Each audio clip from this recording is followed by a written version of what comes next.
Mga ka-native, magandang araw po. Ngayon naman, itatopic natin kung bakit nga ba napakagandang alagaan itong Rhode Island Red or mga heritage chickens. Yan. Alam ko, sanay kayo sa pag-aalaga ng mga native chickens. Yung iba sa inyo nakaalaga na rin ng Rhode Island Red.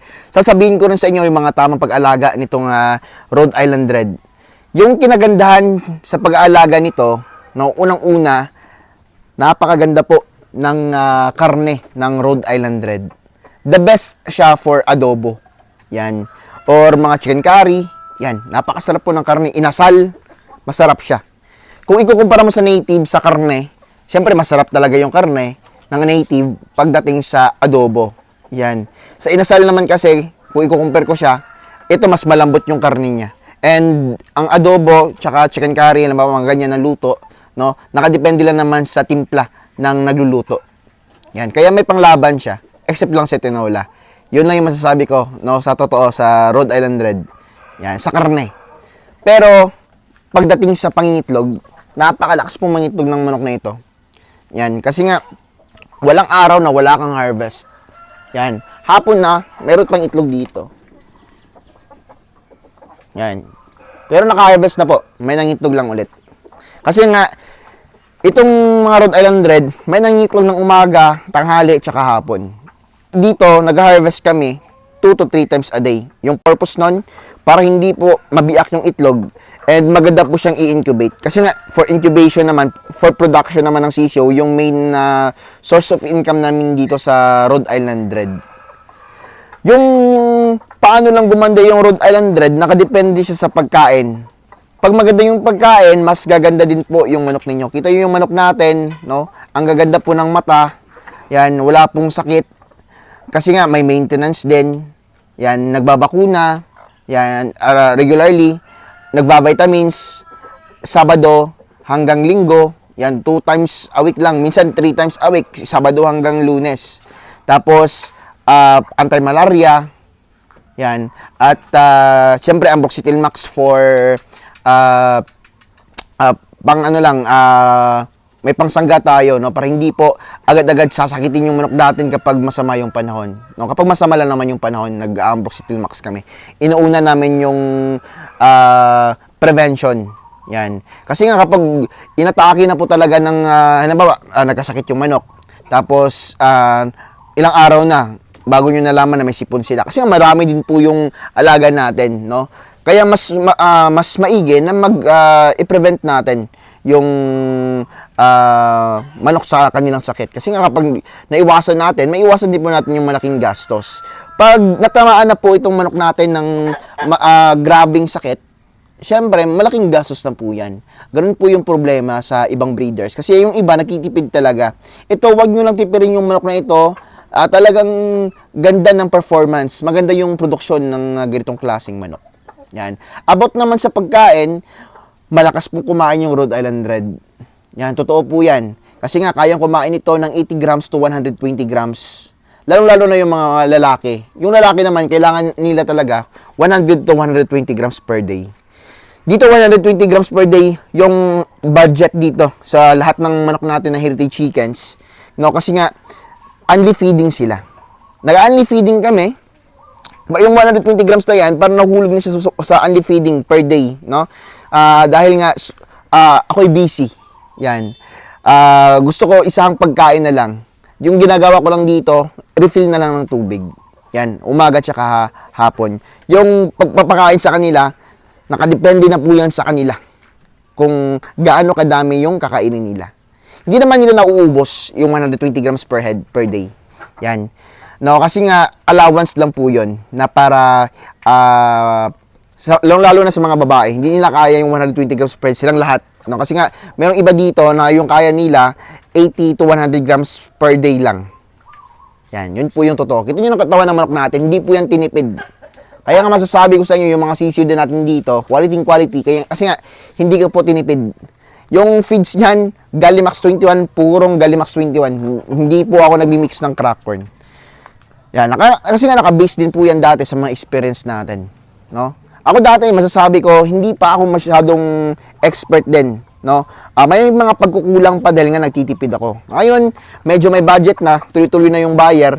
hindi na po tayo nagtitipid sa pagpapakain or pag-maintenance ng alagang manok natin. Rhode Island Red, talagang subok na talaga to. Dami talagang buyer hanggang sa ngayon. Same lang sila sa Black Australorp.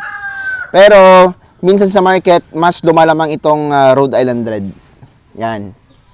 No? Masasabi ko talaga, the best siya sa mga, may mga estudyante. Dito na naman yung native na ito. Makulit talaga masyado itong native na to. Inaalis ko na to dito. Pero, talagang ano yan. No? Di kasi sa akin yan, sa kapitbahay yan. Pero walang kumukuha dito ng kapitbahay. Kaya ulamin natin yan. So, balik tayo dito sa topic natin sa Rhode Island Red.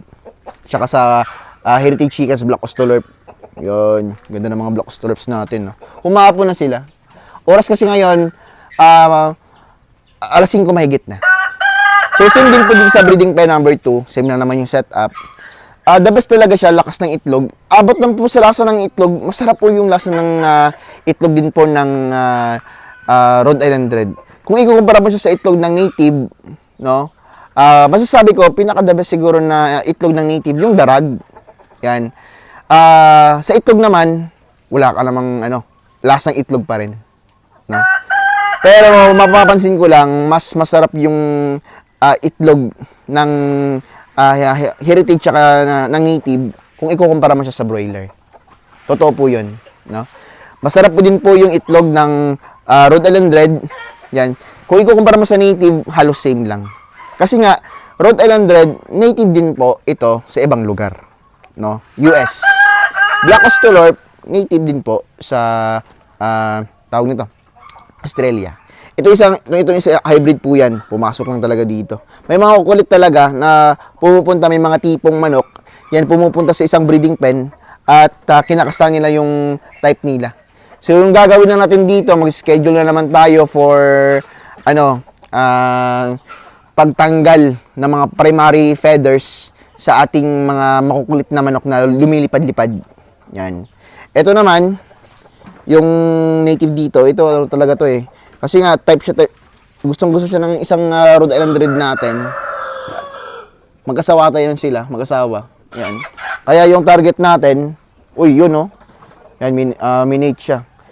So, kapag ganyan kasi, no, sayang yung isang mate ng lalaking Rhode Island Red. Dapat yung mate niya dito sa Rhode Island Red talaga.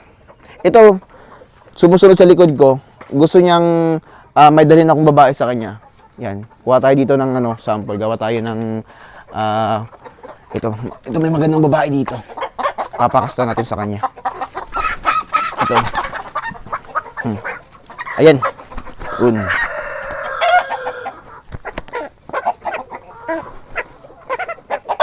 Yung sakas ba yun? May lalaki kasi, no? Yun din yung mahirap kapag madaming lalaki. Yan, lalo na yung mga babae natin humahapon na.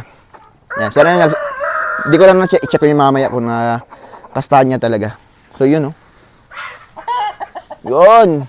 Yung kinagandaan din po dito sa mga Rhode Island Red, malakas silang kumasta kumpara sa native chickens. Yan, pangalawang kasta niya na sunod-sunod, no? Ganyan kalakas. Yun pala, isa pang rason kung bakit dito kayo sa heritage din, mag-heritage kayo, dahil nga, mabilis ma-harvest, malakas mangitlog, malakas din pong kumasta. No? Mas manyakol ito kumpara sa mga native chickens. Yan, sa totoo lang, no? Totoong istorya po yan. Kasi marami din tayong mga native chickens dati. Yan, no? Agresibo masyado. Yan, Galimax 21.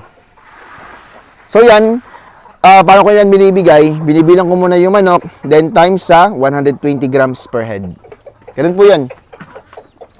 Ganun po yung mga techniques natin dito. And change water. Yan, wala nang tubigan. Kinukuha na ni EJ yung tubigan, no? Para refillan ng bago na naman. Dami pa yung tubig, no? Pero gusto ko fresh talaga yung tubig. So, ganyan tayo ngayon. Medyo stricto na tayo sa pag-breed. Gusto natin super quality. Yan, gusto ko worth it yung pera ninyo na nabibili dito sa manukan natin.